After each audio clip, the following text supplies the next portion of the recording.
Hello, Reverend MeeLing, Reverend Susan MeeLing, Lady Dori, Belle, Susan MeeLing, Lady MeeLing. Been known by a few different names, I don't deny that. I'm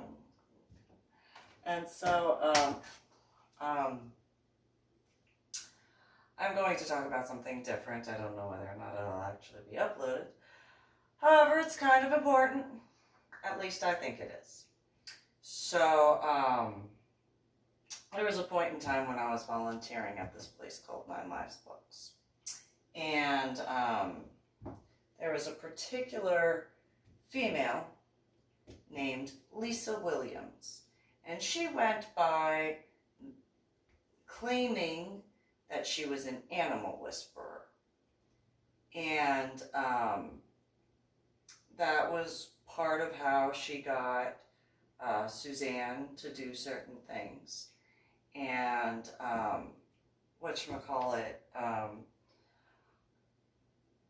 we kind of tolerated one another, is the way to put it. I think is technically the way to put it.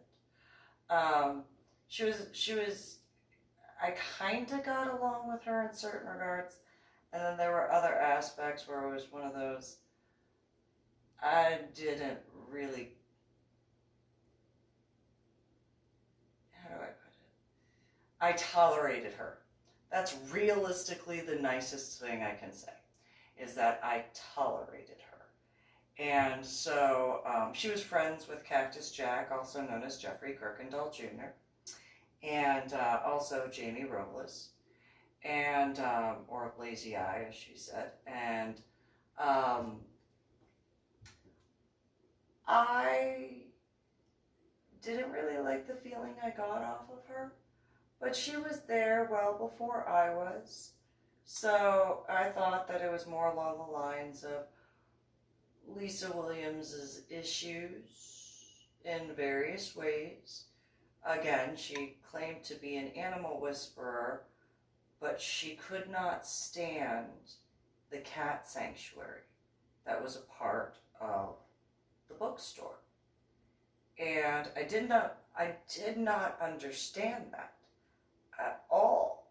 It was one of those, how are you going to claim to be an animal whisperer, but absolutely have no tolerance for assisting animals, like in a cat rescue? Because that's what 9 Lives Books did. They had the cat sanctuary to help with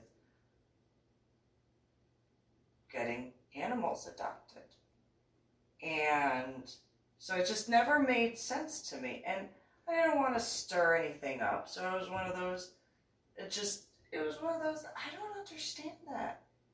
I do not understand how you can claim to be an animal whisperer, though absolutely hate every one of the cats that were walking around in the store. Absolutely hate all of the aspects in regards to attempting to assist animals as an animal whisperer. It just didn't make any sense to me, like at all, whatsoever. I could not understand it in the slightest. And there was one day where I'd actually asked her about it, and she said that that was different as far as her being an animal whisperer than what the bookstore represented along with the cat sanctuary. And I didn't understand that, because if, I'm not personally really into cats. I'm very particular about cats. If they act like dogs, I can, it's cool. Though cats that act like cats, I get that's weird, but it just didn't make sense at all.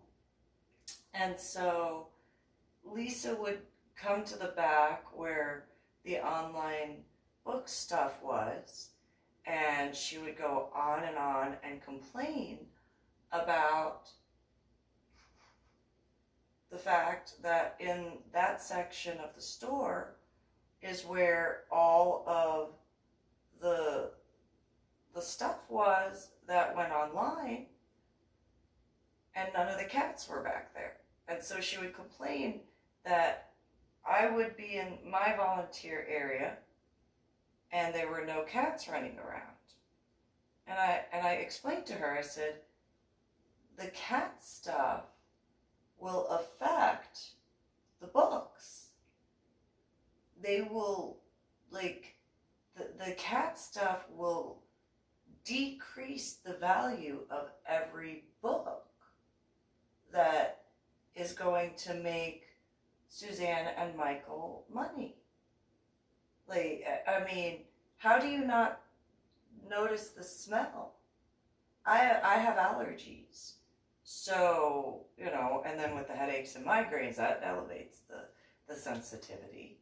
And so, I don't know much about a lot of stuff in that regard, but if I'm not mistaken, that will dramatically decrease the value of the books. Extremely. And Lisa Williams complained a bunch, and she said it was not fair that none of the cats were allowed into the online section. I said, well, it's the paper in books are porous, and so it will pick up not only the dander but the fur and the scent, and you will never be able to get that out. And so you actually need to, like, take that into consideration. I don't mind if you come back here to, you know, take a break. But again, how are you an animal whisperer and you hate animals?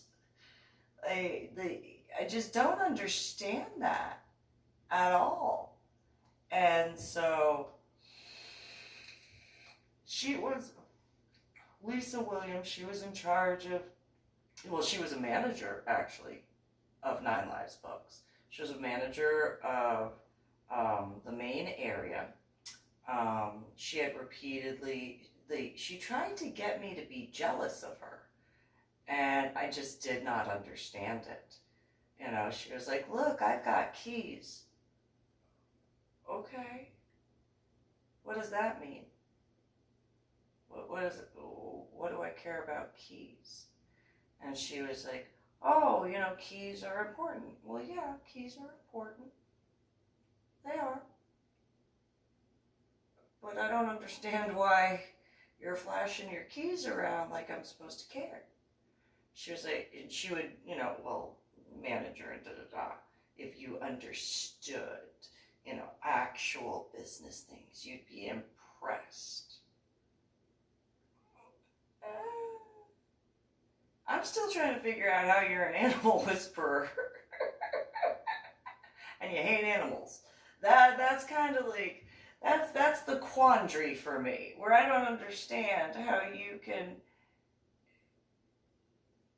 be or claim yourself to be an animal whisperer or a psychic animal whisperer or whatever and hate animals. I can't. Like, I can't understand that at all. And she said, well, I like the aquarium. Okay.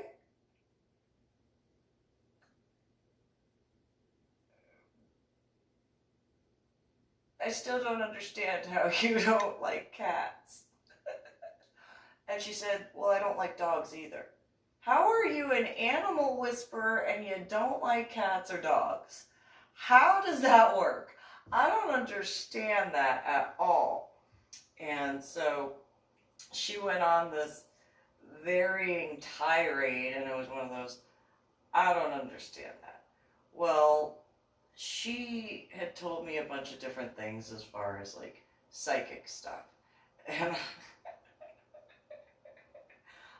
I was respectful. I was respectful to Suzanne and Mike. Or Michael. I was I was respectful to Suzanne and Michael because I didn't want to add to the stuff that they were dealing with. It was just one of those, I did not want to cause them any more issues. They were already dealing with enough as it was. I was extremely appreciative to even be able to attempt to do like the smallest of things. And so it was one of those, she, meaning Lisa Williams, she had convinced Suzanne to put the cats into the online book section. And I looked at her and I was like, are you not listening to me? Like, do you not understand what that is going to do to all of this inventory? And Lisa Williams said, well, I'm a mini Jew, so I know all this stuff. Yeah.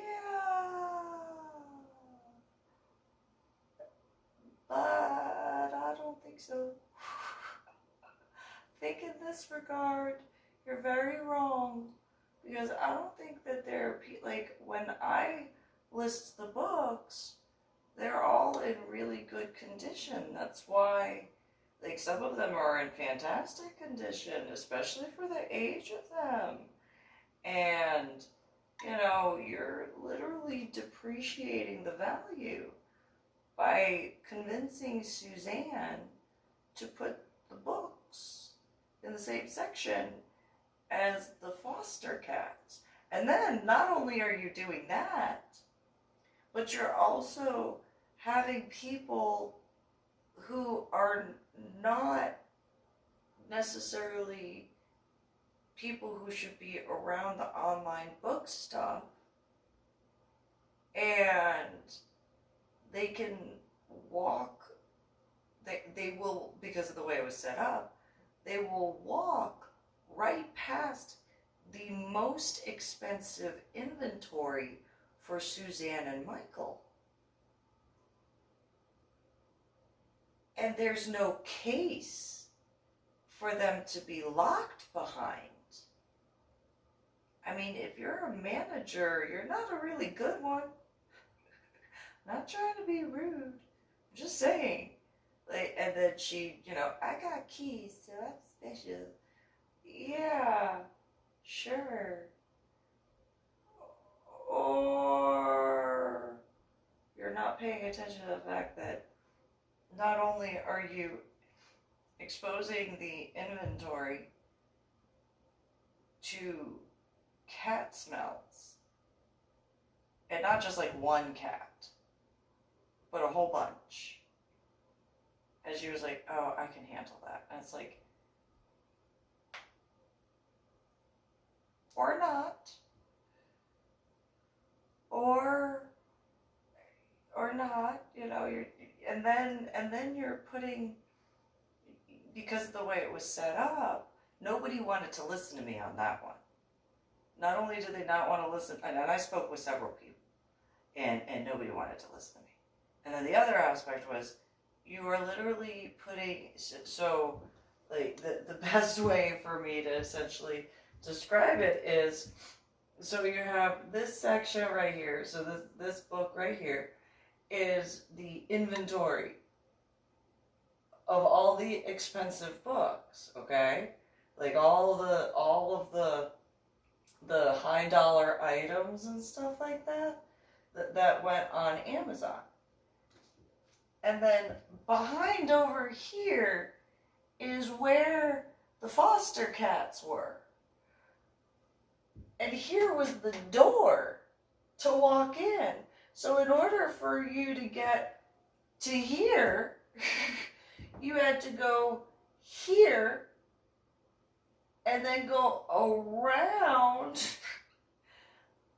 the expensive inventory, and you walked through the whole section of the expensive inventory to then go behind that to get to the foster cats. And to me, that made no sense.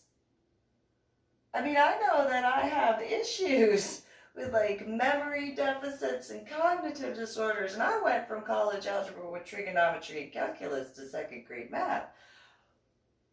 But the most expensive, like right by the door.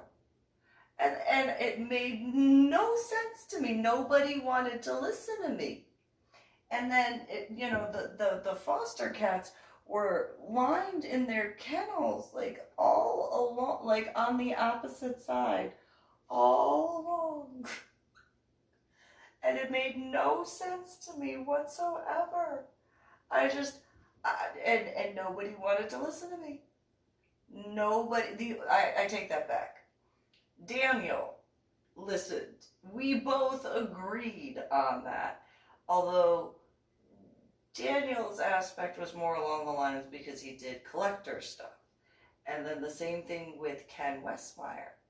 Because Ken's office, he would come in through the door, he'd go by the expensive books to go in the front section over here where it was kind of like a secluded area, but he still had to like get the whiff of the foster cats. And it made no sense. And him and Lisa were dating for a little while.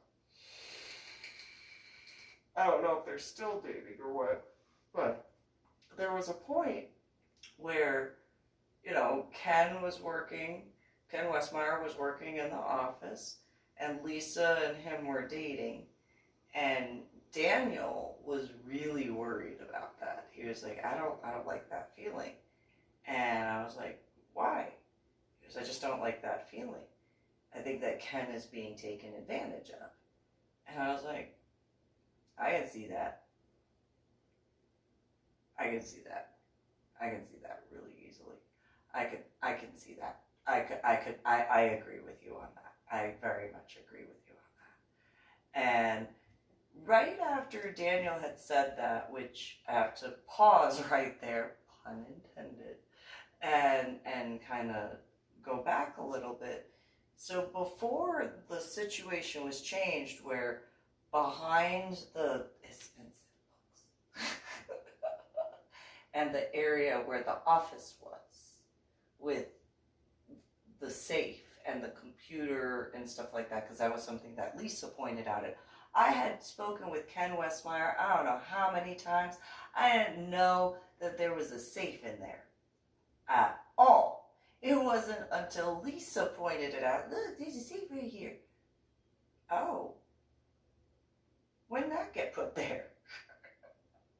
And she was like, it's been here the whole time. How did you not see it? Have I ever told you I had a head injury on Palm Sunday in 2000? Did I ever tell you I was in a coma and had a subarachnoid hemorrhage in the frontal lobe of my brain?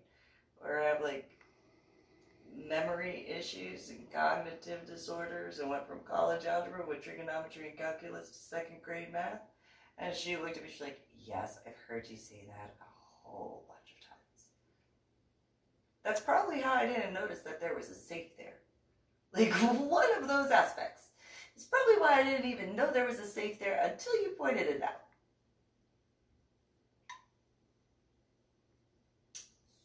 So, whoop-de-doo. That's not something I'm in charge of. I don't, like, I'm not in charge of that safe. That's whoever is in charge of that safe is who is in charge of that safe. Not me. I do the online stuff. I do the computer stuff. Despite the fact that Daniel had to spend a very long time trying to teach me how to use the computer. There were times Daniel got frustrated. And Daniel's very patient.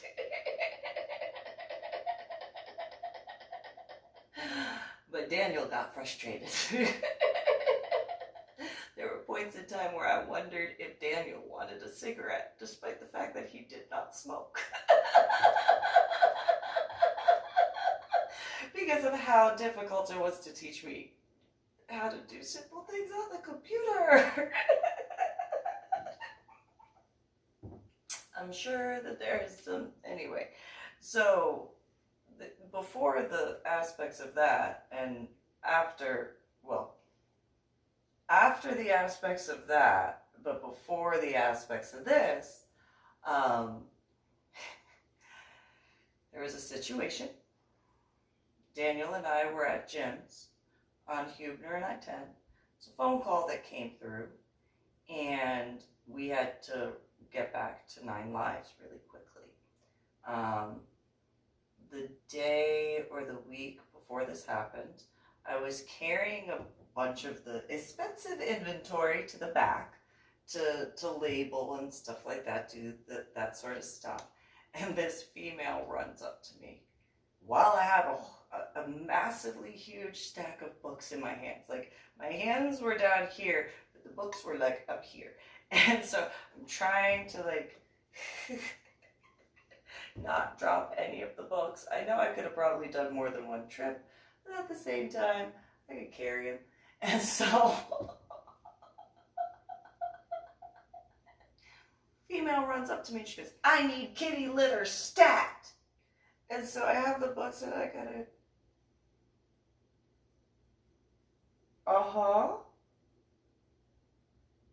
go get some. Go to try to like carry the books to the back. And she, "No, you don't understand. I need kitty litter stat. It's an emergency."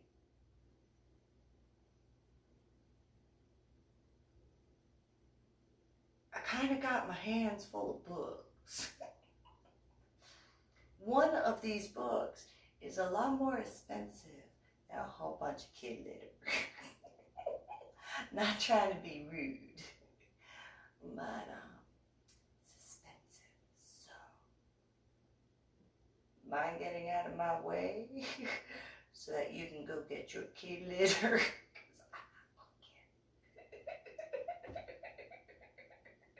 And she wouldn't stop. She just kept going, "I need kitty litter stat." It's like, again with the books, I don't care.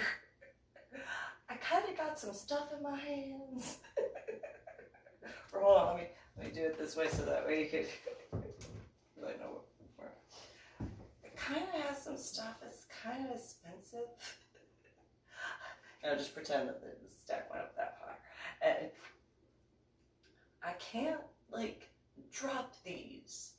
Can you please get out of my way?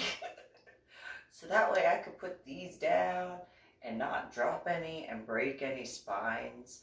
That'd be great. If you could just move, like, and get out of my way and, you know, go get your own kitty litter. And she wouldn't get out of my way. It's like, listen, the longer you argue with me in whatever, like, kitty litter is much less expensive than any one of these books. I'm not trying to be rude, but you cannot buy kitty litter if I don't take care of these books. I'm gonna buy a whole bunch of kitty litter with just one of these books. If you'll get me like the door, if you could help me open the door. No, you're not gonna help. Can you get out of my way? No. Okay. So finally she moved, and I was able to take the books, you know, the expensive section. So weird. And so, anyway, because Suzanne had gotten a bunch of fresh adoptive cats, and, you know, there were a few that were feral. And at that time, some of them, like, now I saw her recently, like, well, in 2019, and she said that they got more, like, documents and stuff like that for the immunizations and stuff. Back then, there were a few issues, and it was because these people would just constantly dump cats on her. And, whatchamacallit, this particular group, I can't remember whether it was Jamie Robles or Lazy Eye, Cactus Jack or Jeffrey Kirkendall Jr., or Lisa Williams, the supposed animal psychic. That whisperer who hated animals.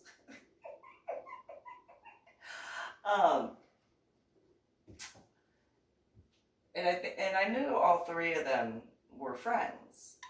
And so, and I mean, they were close friends. They would hang out a lot. And so,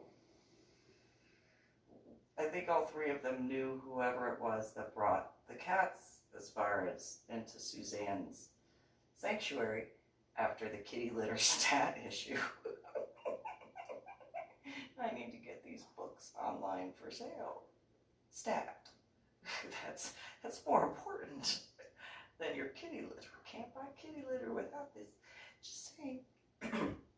And so, you know, a week, couple of days, whatever, later, it's when Daniel and I were at Jim's after going to the post office, mailing a bunch of books. And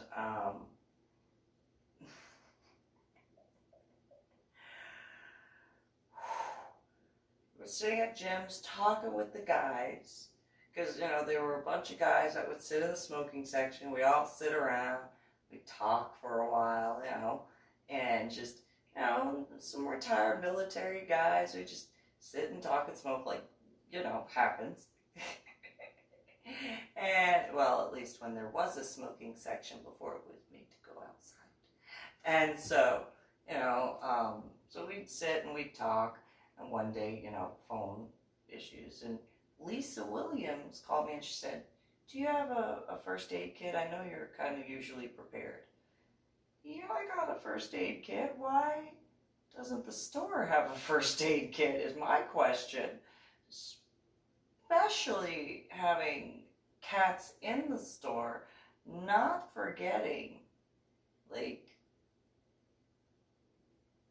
the whole aspect of the adoption thing. Just saying. And she didn't have an answer for that, so went and checked out and left, got to the store, and, you know, I go to the back of my car and I get the first aid kit. I walk in, there's a teenage male who is bloody, and I mean bloody. And, you know, I noticed Daniel kind of got a little queasy from seeing that, and I just, all right, what needs to be, his first aid kit means nothing in comparison to what needs to be done for this kid, and not being a rude teenager. And so his girlfriend was like trying to do what she could, and you know, oh, it's gonna be okay, we'll get you a first aid kit. And it's like, you need more than a first aid kit. Okay, cool. So, like, excuse me. And so the kid, he was, you know, he was kind of in and out of consciousness by the time I got there. And I'm like, hey, did you call your parents? And he said he tried calling his mom, and that she was probably asleep because she was taking care of the kids. So, okay, did you call your dad? And he said, he's overseas. Let's go. You got a military ID, right? You're old enough to have a military ID, right? And he nodded his head barely. It's like, all right, let's go. Let's go out to the car. I'm going to take you to Fort Sam. Why did you not call 911? And Lisa Williams, the manager at the time, she goes, I didn't think it was that big of a deal. As an animal whisperer, I don't know. Couldn't, like, psychically warn the kid not to get scratched? I mean, but she also had issues with, like, all of the cat sanctuary volunteers. And it was just one of those, come on, let's do what I can before Because, ooh, your dad does not need that. Not while he's doing what he's doing. Come on, let's get out of the car. Now, and the girlfriend goes, can I go with? Are your parents going to be okay with that? And she looks at me and goes, oh, I can call them in the car. Please do, because I don't feel comfortable taking you to a military post. I mean, I'll take you with, but if he doesn't feel comfortable with you, I'm going to have to bring you back. I'm just letting you know. I can't just leave you there and not feel okay with that. So, I'm driving, trying to do what I can for the kid energetically because he was in and out of consciousness. It's like, it's a lot of blood loss. Okay. And so, I did what I could to try to keep him conscious while I admit I was speeding because it was an emergency. And I knew that I couldn't, like 911 wasn't going to be there in time. He wasn't going to make it if I didn't get him to Fort Sam. And while there might have been hospitals nearby, I couldn't, I knew I wouldn't be able to find one quick enough, and I'd get lost. And so, took him to Fort Sam, and took him to BAMC, and, I'm asking him questions like, come on, stay with me, I'm doing what I can, I'm driving as fast as I can safely, and you gotta stay with me, come on, do what I can. And the girlfriend, my dad wants to talk with you. Yeah? Okay.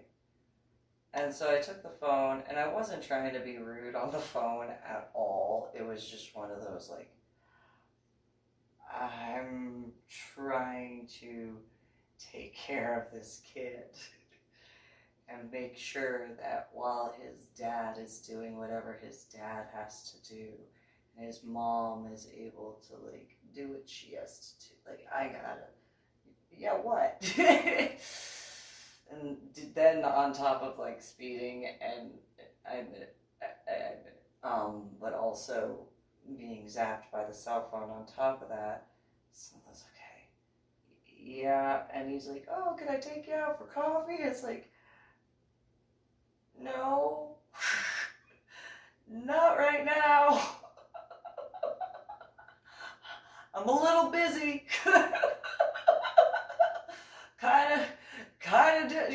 Kind of difficult right now to go out for coffee. By a lot. Maybe some other time. Like right now, it's not the time. I gotta give you back to your daughter right now because I can't. So I gave the phone back and and he did say, I've seen you. Okay. I don't know what that means. I'm kind of trying to focus a lot. Like, I'm not trying to be rude at all whatsoever. I gotta keep this kid alive. And so, get to Fort Sam and, give me your ID, all that sort of stuff to give to the MPs. And the MPs, gave us the clearance, like, all right, let's go. And during the car ride, the kid was like, I don't want to get Suzanne in trouble. She's trying to, yeah, you still need to tell the truth. Like, you're not going to be able to get the help you need, and you have to tell the truth. You have to. And he kept saying, I don't want to.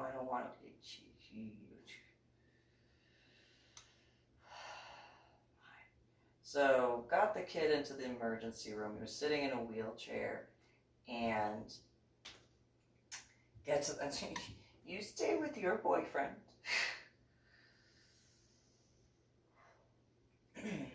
Give the nurse my ID and give her his ID, and I explained certain things and told her what he was going to say.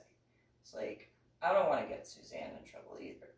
However, this kid is going to need some shots just to be on the safe side. And so, you know, okay, come on. Go ahead and tell her what. Go ahead. You should tell the truth. Kid told her basically what he said he was going to tell her in the car, as far as whoever the nurse was. And I look at the nurse, and the nurse looks at me, and she goes, like verbatim. And so, get to the chairs, and, you know, it got to the point where I was able to leave. I'll leave it at that. And, you know, guys, need anything? No? Okay. And so it took a bit for me to be able to actually go. For a few aspects and reasons. And so then I get back to 9 Lives. I admit, I actually went underneath the speed limit because I felt guilty. Because I technically was for speeding. But at the same time, I was also recuperating from what I had to do energetically. And so I get back to the store, and Lisa was like, you took so long to take that kid to the emergency room. And I was like, yeah, why didn't you call 911? That kid almost died. I mean, he literally almost died. He was almost about ready to die on the floor when I walked in. If I didn't show up when I did, that kid was not going to be living. Whether or not calling 911, you could have called 911. That kid could have gotten help immediately. It took however long it took for me to get from Jim's over here. That was those minutes, how much blood he lost, you don't understand. But whatever. So I grabbed the cordless phone because Lisa hated answering the phone anyway. And so I was like, who else is here? At, you know, like actually in the store, and Lisa Williams was like, oh, it's just her, and then like I think Lazy Eye and or Jamie Robles. Okay, fine. Well, I go to the back, shut the door, phone rings, look at it. Oh, that's a Fort Sam number. I know that number. 22 something. It's like, hello. Thanks for calling 9 Lives Books. Sir or ma'am, how may I help you? Because I knew I had been in medical hold unit. I had been in BAMC and stuff like that. So it was one of those. I knew that prefix, and I was like, yeah, I know. Yeah, let me go and get my cigarettes because yeah, you got questions and I got answers for you. And, you know, it wasn't to get the store in trouble. It was to help alleviate certain things, obviously, especially for that kid, but also in certain regards in other ways. And so,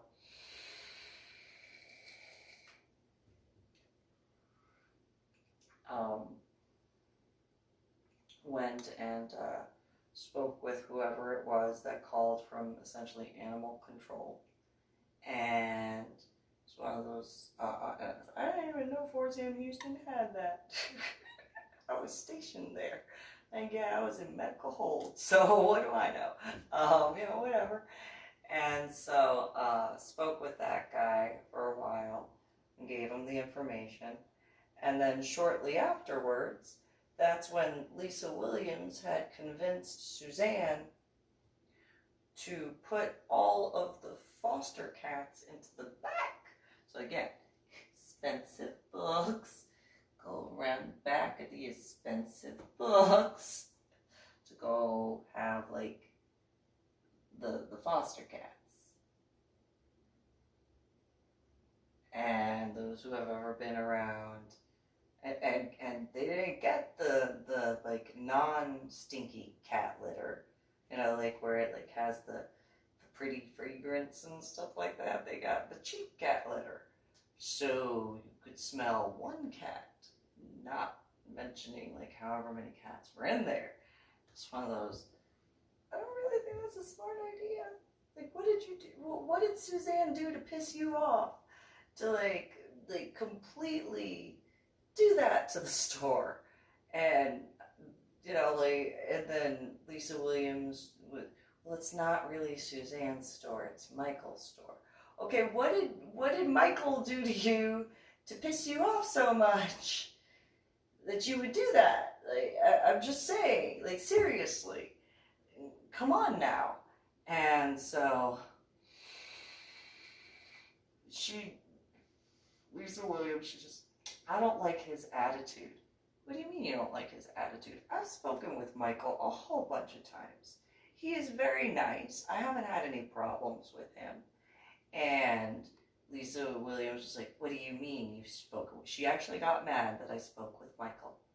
I was one of those, but it's Michael.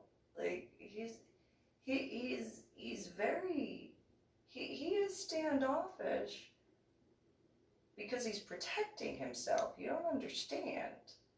Like, he's been through some things. And so that sort of stuff, like, he's been through some things. So you have to be more understanding of what he's been through. I mean, you're a freaking psychic person. You should probably know that stuff. Come on now.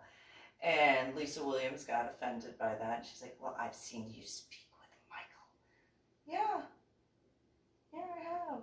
I've spoken with Michael. I've spoken with Daniel. I've spoken with Ken Westmeyer. You know, like, they're kind of similar in certain regards. So I don't understand why you have a problem with Michael. You know, I mean, they're not the exact same, though they kind of are in certain regards. And so I don't understand what your problem is. Like, you get along fine with Ken Westmeyer. Don't understand the problem. And so she'd wave around the fact that she's a manager and stuff like that. And it's like, okay, whatever.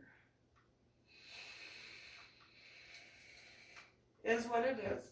So Ken Westmeyer usually called me MeeLing. He called me by my middle name.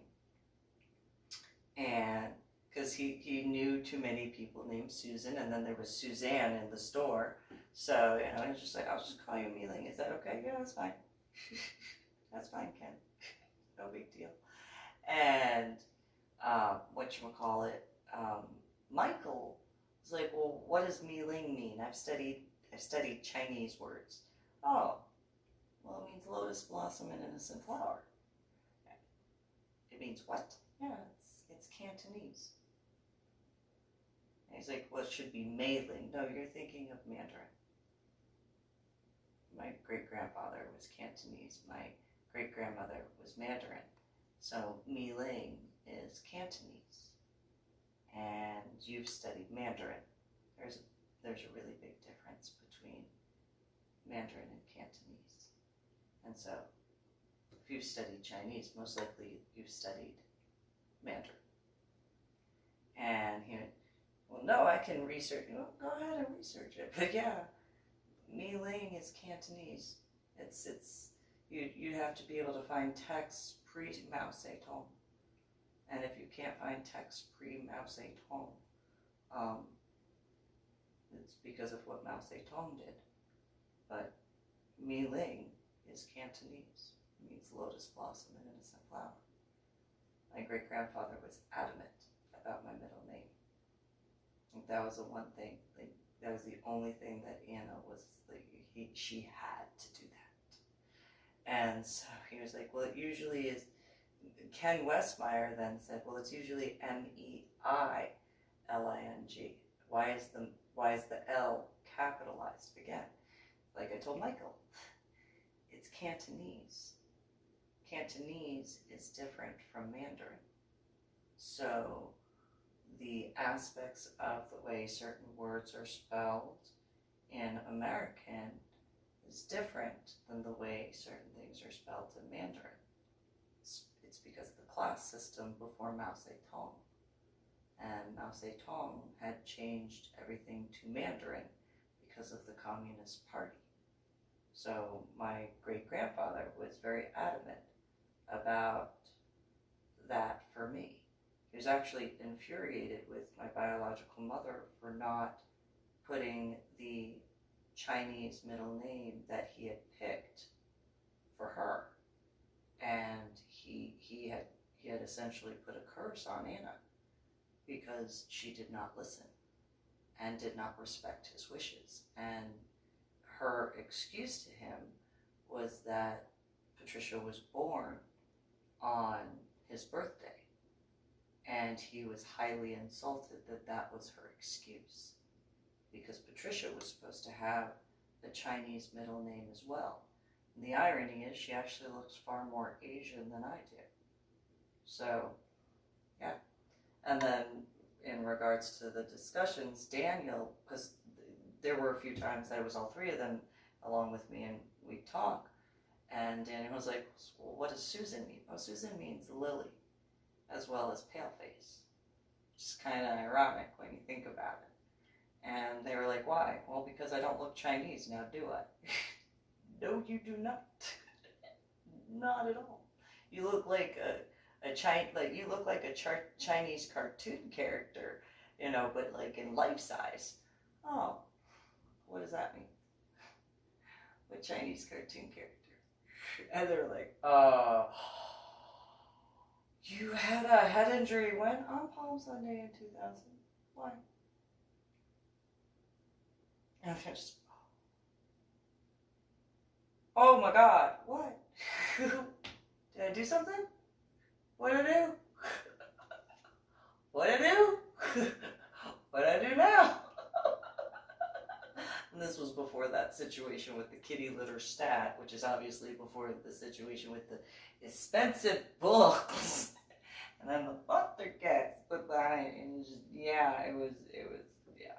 So then, you know, when I was essentially forced into a relationship with Cactus Jack, also known as Jeffrey Kirkendall Jr., Lisa Williams, the manager, got upset because Cactus Jack, also known as Jeffrey Kirkendall Jr., used to constantly attempt to ask her out.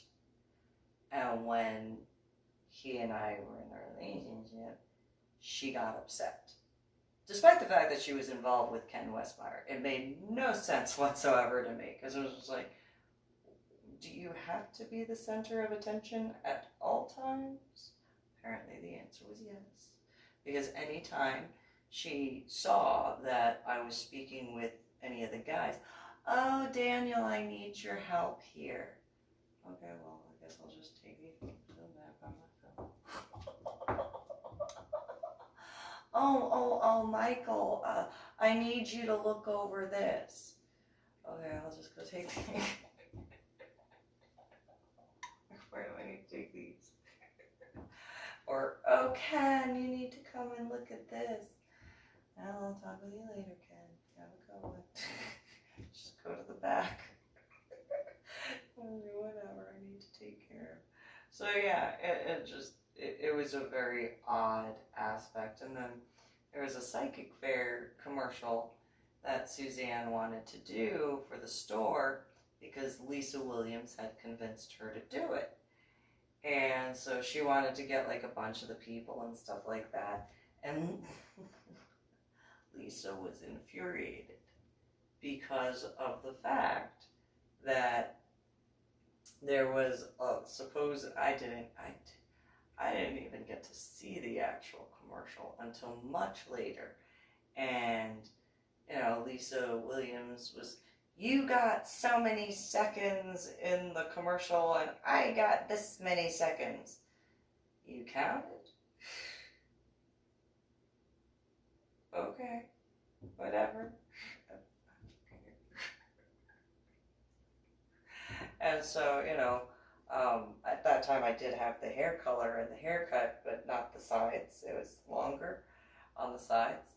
And I was doing the lighting of the hands because I did Reiki. I still do Reiki, but that was the example and stuff like that. And there was, what was it?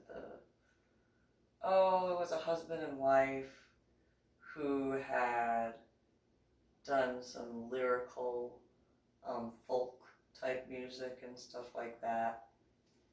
And so it was it's a weird bunch of situations. But I kind of figured I should probably do the video thing because that probably is important, I guess. So yeah, but kitty litter stat. Really? That's the important part? Yeah. So yeah, but I did try to warn everybody, you shouldn't put the kitty litter and all the cats in the back, but okay, fine.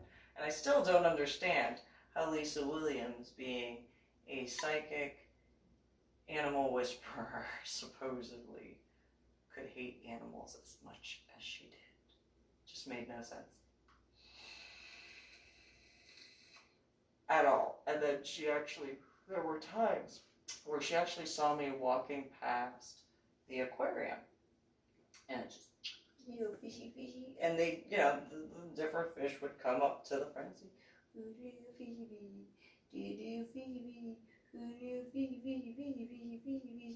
And because I'm the way I am. And she would get mad that the fish paid attention to me. It's like, what don't you get mad at? Seriously, what don't you get mad at? Fishy, fishy, who you do, fishy, fishy, fishy, you do, fishy, fishy, fishy, fishy. I'm very simple-minded, I don't deny that. So yeah, you guys have a good one. Subscribe and go to my website and all that sort of stuff. Have a good one.